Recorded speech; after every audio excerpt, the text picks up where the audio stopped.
watcher, and I actually work for a company that tries to beat cancer. So I figured, why not spend some for this awesome cause too? Thank you so much. And I'm getting the go-ahead that we're ready to switch on over to Omnigamer with Skyblazer.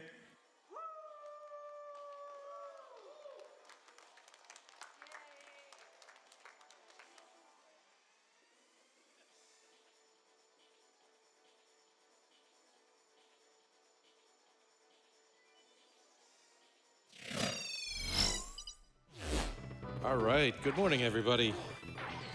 Hope you're ready for some nice, obscure SNES gaming classics, if that sense even makes any sense. I'm going to get started in actually just a moment. I just noticed something. Can we go to break real quick?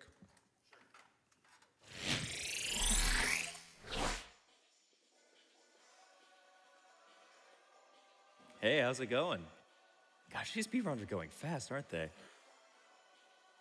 Don't go anywhere, friends. We'll be right back.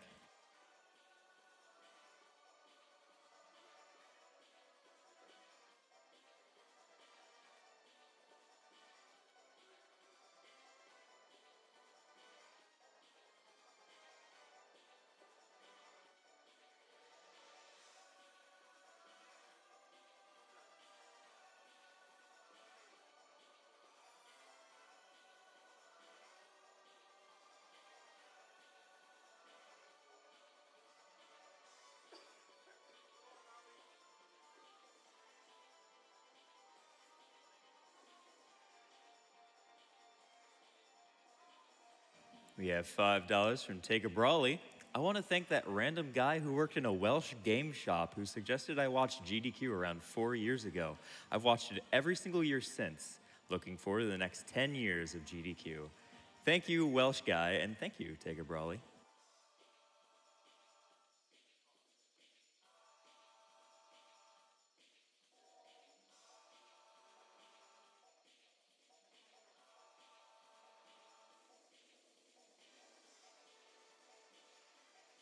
We have $20 from Prometheus. Did I hear something about bonus games? That means bonus fun, right? Well, our first bonus game is Sonic the Hedgehog 2006. So yes it does.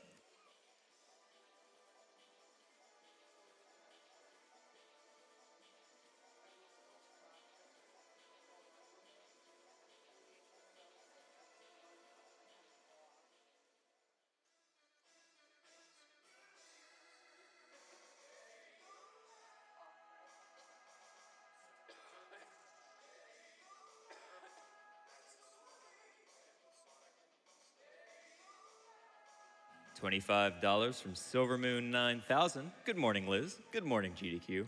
Good morning, Silvermoon. I hope you slept well.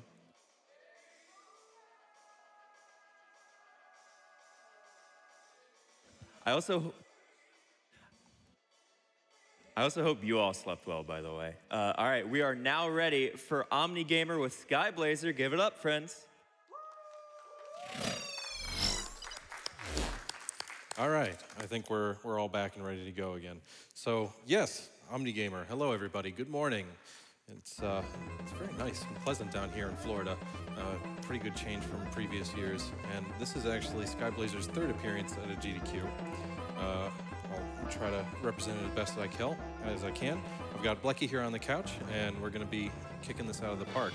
So stay tuned. And I'm going to start you guys in 3, 2, 1, go.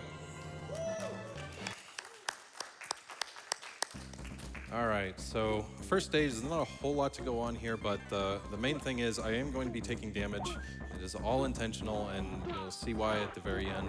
But this is your standard action SNES era action platformer. There's a lot of jumping, a lot of running, and you got a wall cling and climb mechanic that'll be used in all sorts of things all the way throughout.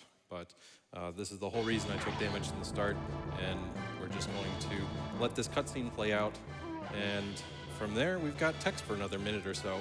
So we can either do some donations. Blechy can also introduce himself. He's actually helped me out a lot throughout the years. I started running this almost 9 years ago, and part of that time, he was helping out, finding strats and stuff, so he's plenty familiar with this game. Yeah, I absolutely love this game. I had no idea it existed as a kid. It is so gorgeous, so colorful, and just every move you do, like from the different magic spells to like the jump kicks and stuff, just are so cool. So speaking of magic spells, if you look along the top of the screen, you'll notice 5 different bars: health, magic, and then like the gem count, which doesn't matter besides for lives and lives themselves. But magic is a key thing here. The only magic Omni has available to him right now is that crescent move you see he has selected. But after every kind of significant boss, he'll get a new spell. And it's kind of on a quick swap style, so similar to some of the newer Mega Man games, you're able to just move off using LNR as you get more and more abilities. Yeah. One of the key things about this game and what makes it so great is there are all these zips like that you can do in various forms. So Omni is just going to play through this level. He's actually going to take like a very developer-intended kind of secret path through a kind of a hidden corridor you're going to notice in the next screen. But then he's going to take a very not developer-intended path through the following screen. So zips in this game, you can kind of zip from right to left by casting your magic after a certain series of inputs. Depending on how you do it, it's typically 1 to 3 different frames. So he's going to do a quick kind of series of inputs where he does a magic spell and then goes up the wall if he can get it right. Let's see. Okay, nice. There's the Oh, that was elevator. it. He got it. So I think that was a 3-frame input followed by just a quick little one to go vertically. He wants to one-cycle this boss before it comes back into genie form. And he gets it. That's actually pretty precise as well.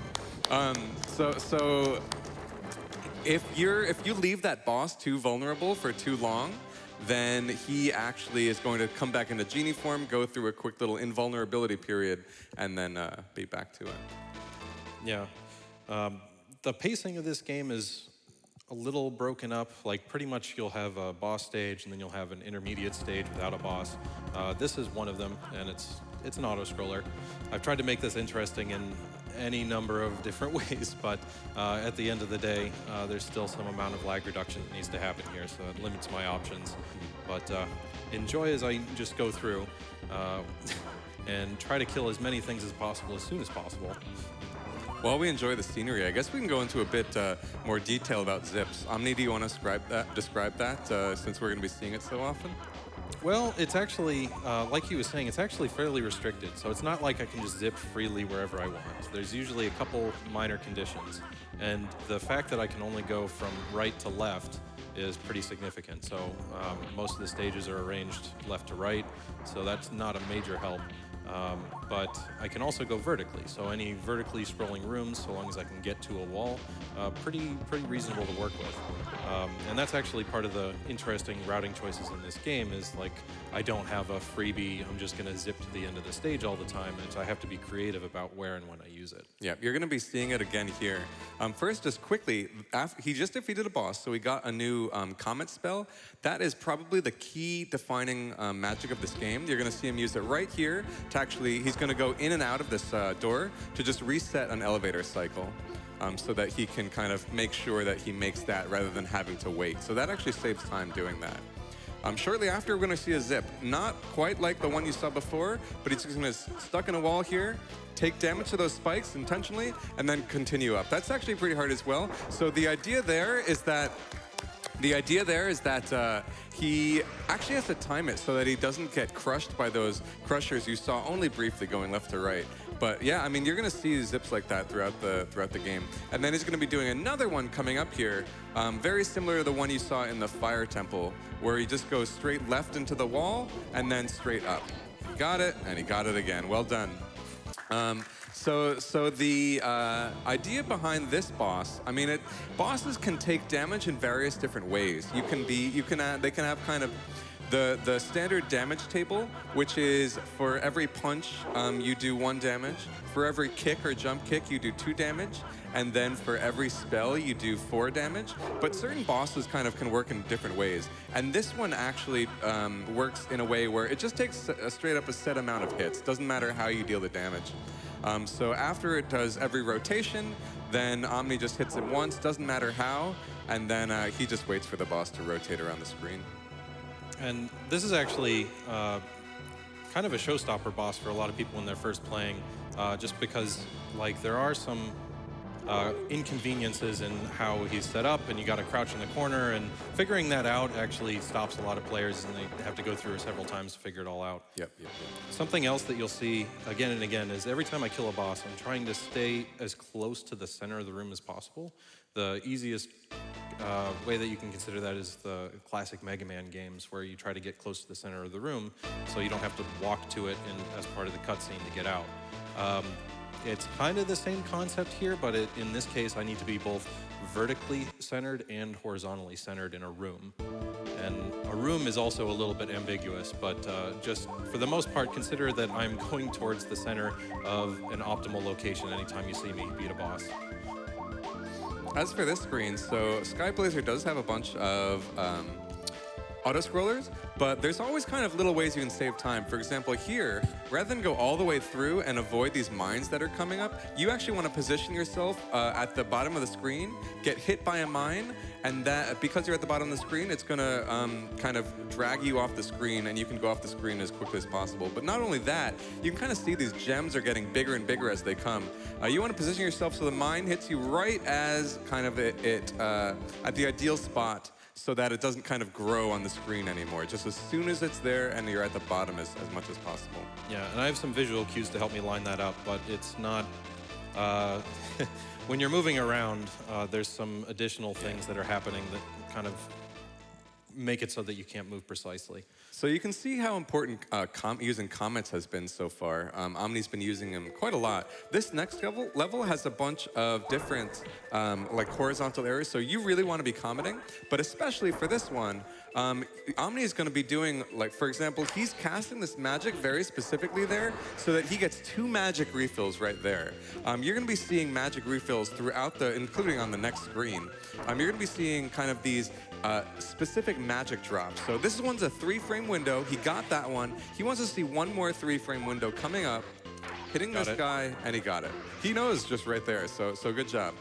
So he really wants to make sure that he can always have magic to use Comet, especially for this boss, because this boss is one of those wacky ones with a certain kind of damage table where Omni wants to only use Comet for this boss, because he takes, what, like 8 damage to Comet or something? He takes 4 damage 4 from damage. Comet. But I guess just less from others or something? 2 from kicks and 1 from everything else. Gotcha. So Omni has to use Comet, which takes 2 magic on this boss. Otherwise, you can kind of see every cycle. You can only hit him once per cycle, and every cycle is a really long rotation. Also, if you're sensitive to flashes, please look away. Sorry on the late notice, but every hit that I get on him is pretty much a full screen flash. And so especially here, Omni, it's going to be a little hard for Omni to reposition himself in the middle of the screen, but you know, he gets as close as he can. Yeah, and you're trying to get kind of your diagonal position to be as good as possible, because whatever the furthest out axis from center you are is going to be your limiting factor. Yeah, you can see how the screen kind of, unlike the other two, the screen had to kind of drag Omni to the middle of the screen, just because the way that magic works, you don't have any time to reposition yourself. So for this stage, this one, every so often you'll see a stage without a boss. It's a pretty short one, but it's still pretty tricky because you actually want to, these slimes are harder than they look. You need to, the little projectile that they send up, you can't comet through those. And they have big hitboxes as well, so you just have to be careful and do it pretty precisely. It's actually a really rough stage to try and route just because of that, because you usually want to comet over everything but they completely block your path. So that's actually a newer strat. It is a third of a second faster than the old one, which, you know, for doing record competition for this game, that's pretty necessary at this point. So this stage is a maze level, one of those classic levels that's kind of like really takes forever in a classic speed run, or in a casual run, but in a speed run, you know exactly where to go. So let's talk a bit more about magic drops. Omni did another one there, but the way magic drops work is that once you enter a particular screen, enemies have kind of this drop table, which is always just rotating based on the frame that you open it up. So for example, if you say like kill an enemy on frame 5, maybe it'll have a like gem drop, which is just lives. But if you if you kill an enemy on frame 6, it may drop a large magic drop, which is exactly what you want. With this one, so Omni, oftentimes the spells you get are, I feel like, kind of geared for the next boss that you're about to fight. Not really a weakness per se, just like it happens to be the right spot, so or the right spell for what you need. So for example there, like the Starfire magic he just got isn't often used throughout the run, but for something like that Clams boss where there's 4 around you, it's perfect. Yeah, and actually this is another blocker for people who are just playing casually, is getting through that clan boss is actually quite a bit difficult. Because they spawn these fish that gradually grow and they do a lot of damage. So Omni here is going to be looking for a drop coming off of this guy. It's a very precise one. He did get it. So now he can actually, you can kind of see the way that these elevators work. Actually, you can't because we're, we'll see. Okay. Okay, nice. We're good. So you can kind of see the way the elevators work. You're supposed to wait for all these cycles. No need, no need. And now, because he got that drop, he can be a bit more liberal with his magic coming up. You won't, you'll see it a little bit here, but really he wants to make sure that he's totally full on magic for the level 2 after this one, because it's just it would be able to save him so much time. Yeah, and this is totally the best route to go through this stage. You can see how much stuff I'm skipping. Yeah, in a casual run, you'll probably be like walking through all these things. You can't climb on this ice, so it can be tricky. But yeah. This is actually a recent change. Doing these stages is actually swapped in older routes because I have new manips that hopefully I'll be able to pull off here. Yeah. So the way this works is that Omni is killing everything in a very precise way and even dodging that gem in a very precise way. Killing these bats okay, nice. And then he wants to kill these bats coming up as well in a certain way so that he, let's see if he gets it, and he got it. This has been a really solid run for magic drops, and Omni has been manipulating them all. So the way this one works, this is, again, just like I said before, enemy drops are based on the frame after when you entered the screen. And this level is one entire screen. And so Omni has to kill them at exactly the right frame. But not only that, he actually found very recently that there's a subpixel thing in this game where this is the only time it comes into play. But he's actually, the reason he had to do stuff so calculated in the start of this level is to position those bats in a certain way. So as soon as he killed them, they dropped that magic, and he got it. All right, and because I have all this bonus magic now, I can go right in and do a much faster strat for this first screen. Yeah. So this is kind of sort of a mazy level as well, where normally you'd have to follow these wind currents. You can see they're pushing him as he goes to this level. But because he has so much magic, while there isn't any magic manipulation per se, there are set drops already on the stage, like that one, and he came in with a full bar, so we can just cruise through this. Uh-oh. Oh, okay. So unfortunately, he used one extra, and he won't beat. Well, okay. So he's going to reset because you can just beat this boss so much quicker if you have the Starfire magic. And actually, now he has kind of bonus. But so he's going to use that Starfire magic, and then come. Oh no. So I hit him too quickly. His pattern had set up already. Like, there's a lot of very specific things you need to do on this guy. There we go. Nice. So that's what it's supposed to look like. It's very precise. You're trying to set up the Starfire so that not only does the projectile hit him, but the explosion, and then a second explosion hits one of his clones, and all 3 of those hit him and do 4 damage. So coming up here is actually my favorite level in the game, the Caverns of Sheol. So there's tons of zips here, one unlike anything you've seen before. One of the hardest levels in the game. So to start out, there isn't too much to know about this first screen, but yep, as you guessed, starting in the second screen, there's going to be more zips, followed by a crazy one in the third screen. So the one in the second screen looks very much like what you've seen before. It's going to kind of be a crescent zip along the floor, but following that, I want to start describing it now, and this one as well. So in the third stage, or in the third room, Omni is going to start sinking into the lava, and he takes damage from the lava at a specific point, starts starts timing he takes damage here as he sinks. He's going to take damage once more. He's going to get stuck in the wall here, and then he's going to zip right along there. Very tricky stuff. Ta-da. And then, say again? I said ta-da. Ta-da. Yeah.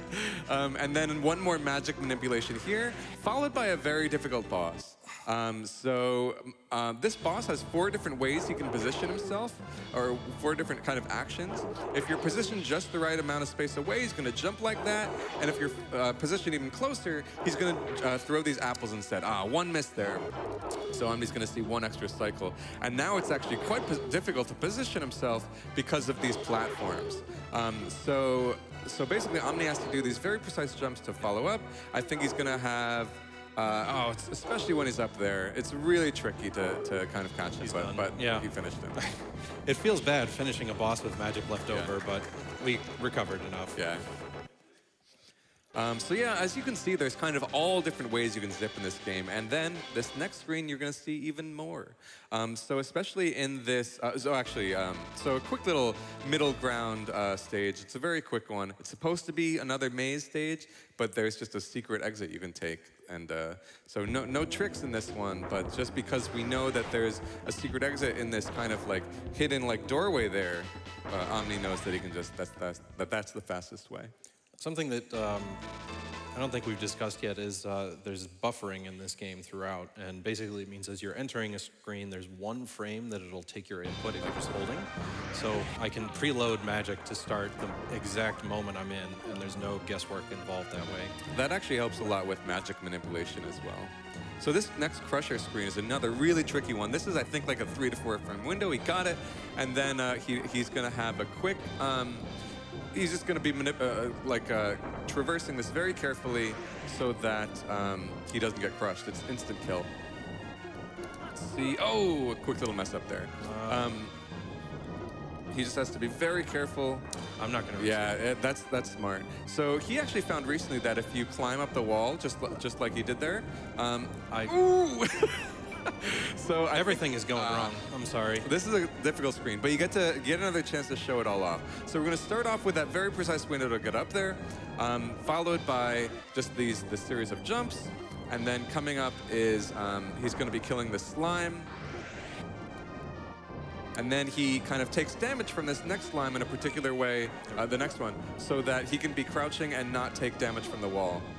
Yeah, and that's the only way to get through that part without having to wait another cycle. And the whole idea behind that, just kind of like we saw in the Ice Castles Crushers, is he wants to save as much magic as possible.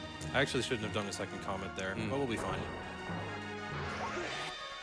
So Omni has to be very careful. Magic management is a thing in this game, especially with all the magic kind of drop manipulation. If you mess up anything, you have to have backups for just about everything. There's another magic manipulation coming up in this next screen. So these dragons, each one of their little segments can drop something. So Omni's gonna very precisely cast the Starfire, kill the next one coming up, and hope for a drop from it. And he gets it. Very cool. And now, so he's going to have to use 1 fewer comet than he would normally in this next screen. Not a huge deal. It's a pretty easy screen to be able to This navigate. actually turns into the old strat because of that. But yeah, normally the newer one, I would be able to do 1 more comet in that room. And then coming up is a use of Warrior Force, the most recent magic we got. Warrior Force not only makes you invulnerable, it also makes your normal attacks, not magic, do double damage. So because this boss has such a short invulnerability period, Omni can really make use of that and just finish this boss. It's a pretty simple boss as long as you get this set up right. Yeah, it's kind of a letdown when you get through all these other things. They hype up, oh, you got to get the final power, and then the dragon's kind of a pushover. But whichever, I'm a bird now. He's a bird. So the Phoenix, we have a short series of auto-scrollers here, both from the very difficult, what do you call this boss, Omni? Oh, we got Menu Boss. Menu Boss is a hard boss. Yeah. Because, yeah, especially on the other side, if you select the wrong thing, you can just, you know, be sent all the way back to the dialogue, takes forever. And then this one is very similar. So you can kind of see what I was talking about before. Look at how the gems kind of slowly grow as they appear. So Omni, after he goes up to like 14, 15 one-ups, he's going to position himself in a very specific way so that it's a very small time save, but it is a free time save nonetheless, so we'll take it.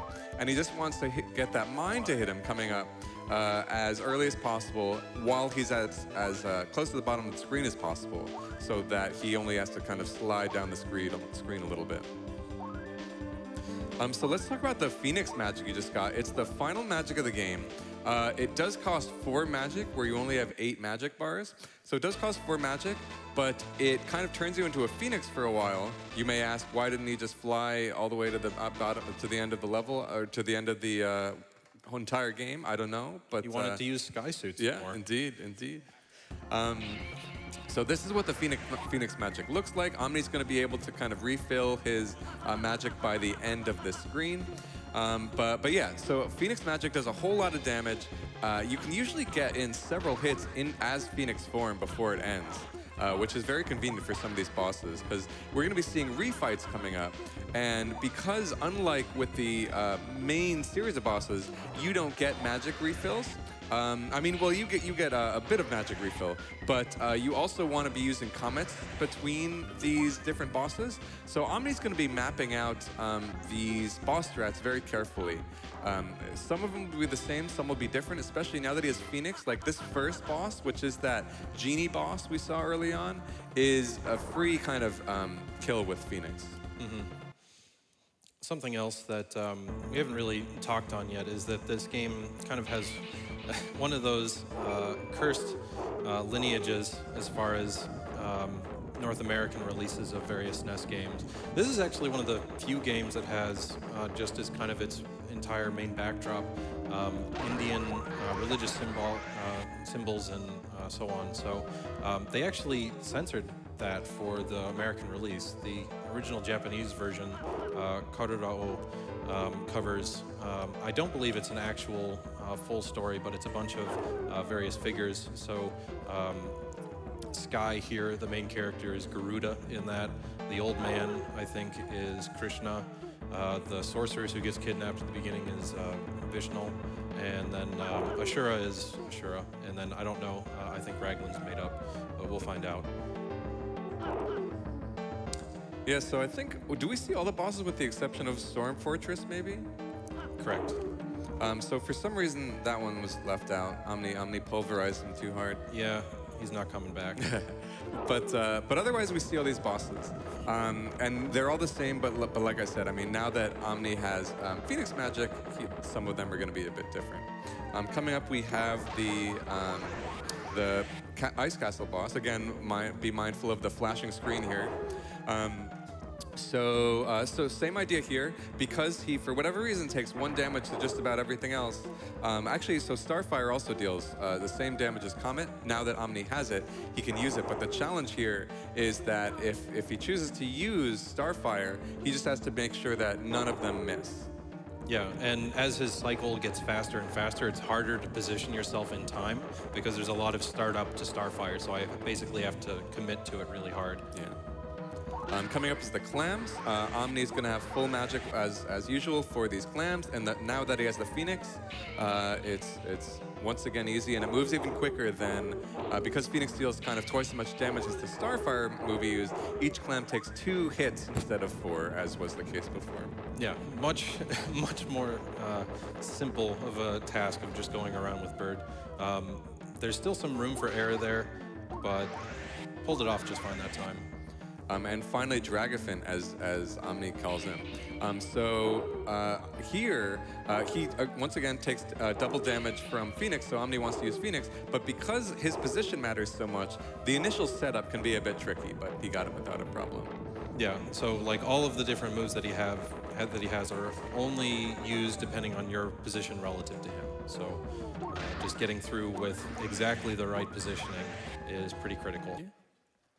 And here we have the final 2 bosses of the game. The first being Ashura, who you need to open with a Phoenix, but then because Omni has full magic, he's going to combo it. Now, if kind of Ashura moves according to where you are, And if Omni's not careful, then Ashura might move in a suboptimal location, but this went a-okay, so well done. And then here we have the final boss of the game, Raglan.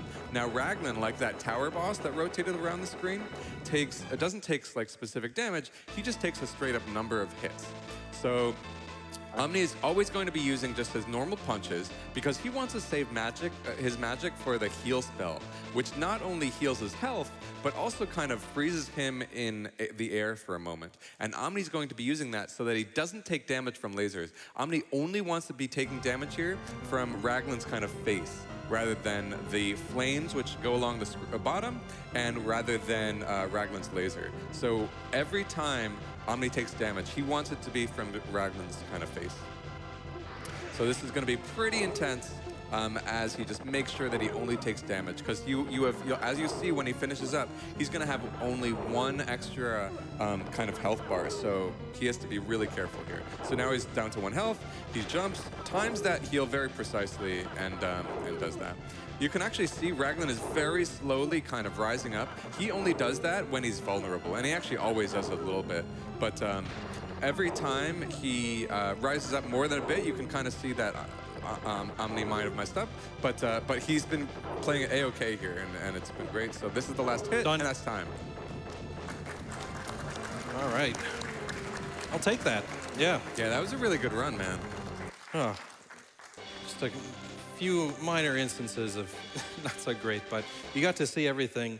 And, you know, like I said, I've run this game for 8 or 9 years. This was my very first speedrun game way back in 2011. And I'm really glad that it's actually had so many opportunities. This is the 3rd time it's shown up at a GDQ. I'm glad that it's made so far of an improvement too. So like right now we're 26:54. The very first run that I submitted to SDA was 26:45. Later on I got a 26:25, I believe. And then for a while there was a race to see who could break 26 first. So we had other people coming in, finding new strats and everything. And then even just recently, finding all those new magic manips shaved another 20 seconds off the run. And today we're at 25:30. So it's kind of amazing how far it's come. But yeah, so thanks so much for Blechy for joining me. I hope you all enjoyed the run. There's some key credits going through, but I think we're probably going to move on to the next game. So thanks so much for having me, and yeah, we'll see you again soon.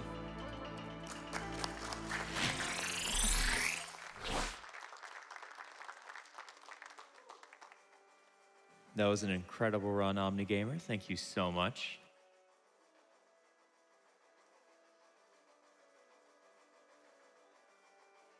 We actually have some donations here about Skyblazer. Oh wow, it's Skyblazer. This was the first game I ever had, and when I told friends about it, no one ever believed that it was a real game. That was $20 from Morella. Thank you so much. We're going to play a quick Twitch ad, and then we'll be right back with our next game.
Good morning, everyone. Y'all ready to see some more Super Nintendo-y goodness? I'm glad to hear that, because that's what's coming, and if you weren't, sorry. Next up, we have Legend of the Mystical Ninja, so stay tuned for that. But of course, as always, Genesis does, but that's neither here nor there. Let's read a few more donations. We have $5 from Iggy Zig. Hey, I gotta donate for the man who literally wrote the book on speedrunning. Good luck, Omni, and shout out to Blechy on the couch. Always great to see you both.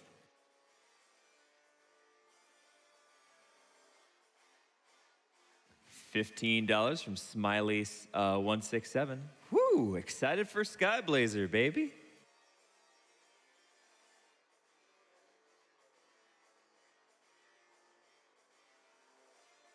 We have $25 from Mino146. I need a Sonico 6 run like I need air. Plus, it'll give me incentive to wake up early. Also, hi to my slime pals. Here's to a fun week of chilling out and watching speedruns. You need Sonico 6 like you need air. Are you like an extremophile? Because that is some rank air. I say, having a deep love for that game. After the Super Nintendo block, and a quick Donkey Kong game, there will be our Sonic block, and at the end of that is Sonic 06. If we get that that bonus incentive in, we are 10,000 away right now, so we can definitely get there, friends. If you're looking for other bid wars, one on my mind was Sonic CD 2011. We have a soundtrack choice.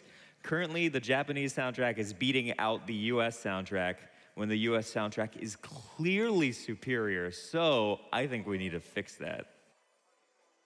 I know I'm the only person who thinks this, but we should clearly fix that.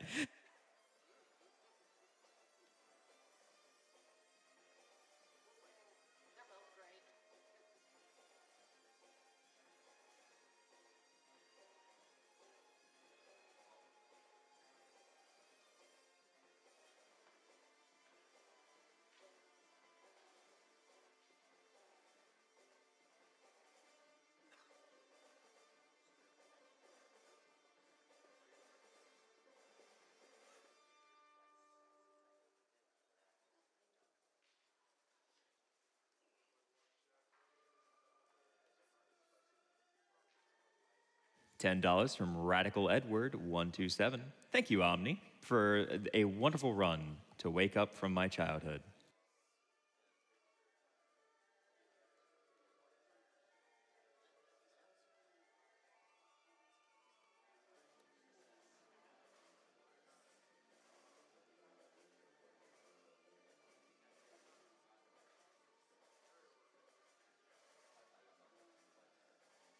We have $200 from Brian K23. Woo! Hey, bro. So great to see you do another run of Skyblazer at this AGDQ. Just a sellout donation to mention Speedrun Science, your book on speedrunning. Love you. Oh, that's adorable.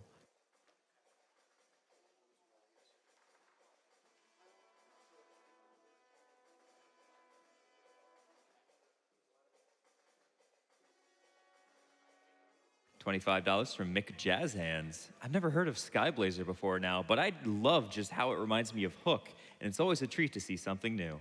Good luck to Omni, and here's to 10 years of GDQ.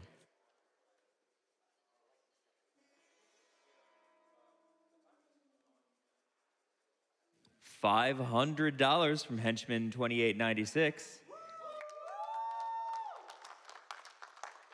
Blechy and Omni together? What an embarrassment of riches. $250 for both Omni and Blechy's choice. Keep up the good work, GDQ. My mother was diagnosed several years ago with cervical cancer, and early detection helped her get treated, and still around to this day. Truly a worthy cause. Thank you so much, friend.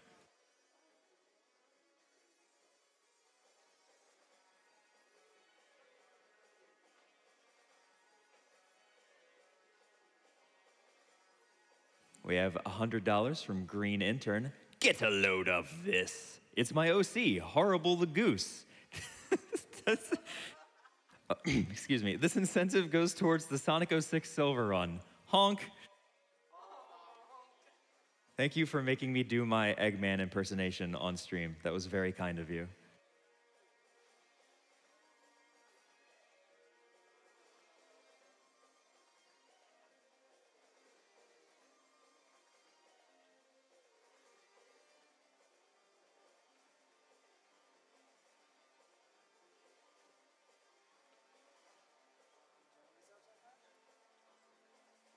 $10 from Miru226. Can we get that bonus game? I think Sonic would say, piece of cake, no sweat.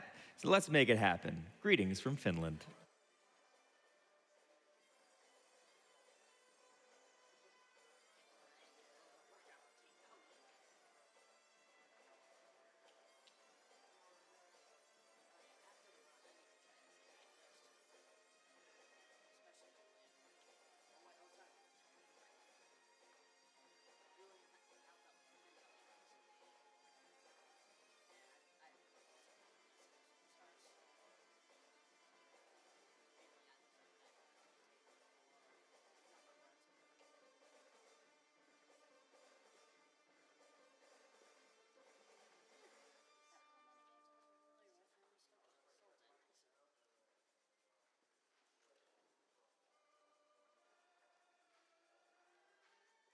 I hope y'all are keeping hydrated out there. Also coming up at the end of the Super Nintendo run is the Donkey Kong Country file names. Currently, Bep is in the lead. It's a pretty good name. And Hunk is trailing just behind. So if you like the new meme of 2020, well, you know what to do. We also have Battletoads and Double Dragons character choice coming up. Currently, Bimmy Lee is really, really hitting strong. So if you want Jimmy Lee to come through, again, I think you know what to do.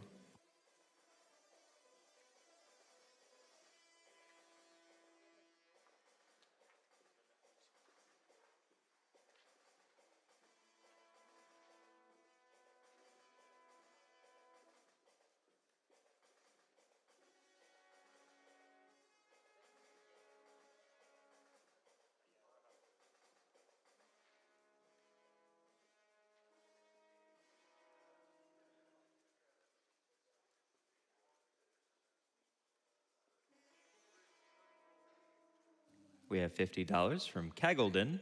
I'm thrilled to be able to make my first donation to AGDQ. After discovering GDQ a few years ago, it quickly became my favorite gaming event. Can't wait to see how high that donation counter can get this year.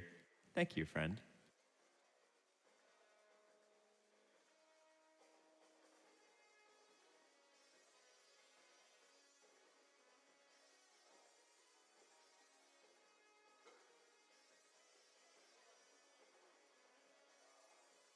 We have $15 from the Harpy Eagle. Announcer knows what's up. You can't beat the creepiness of Sonic CD's US Game Over music, right? Anything that gives me nightmares as a child is definitely something I want more of in my life.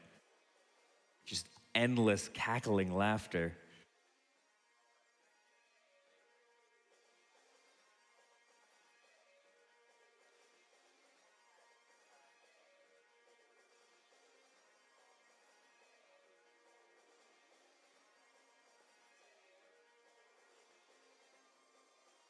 We have $20 from Prinny Tonic. So pumped to see this mystical ninja race. I tried to learn the run several years ago, and I'm happy to see how the routing has changed, and especially how the runners dealt with all the money problems. You out there, go play all of the mystical ninja games. They are amazing.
$10 from Konat. Good morning, everyone. First day at work.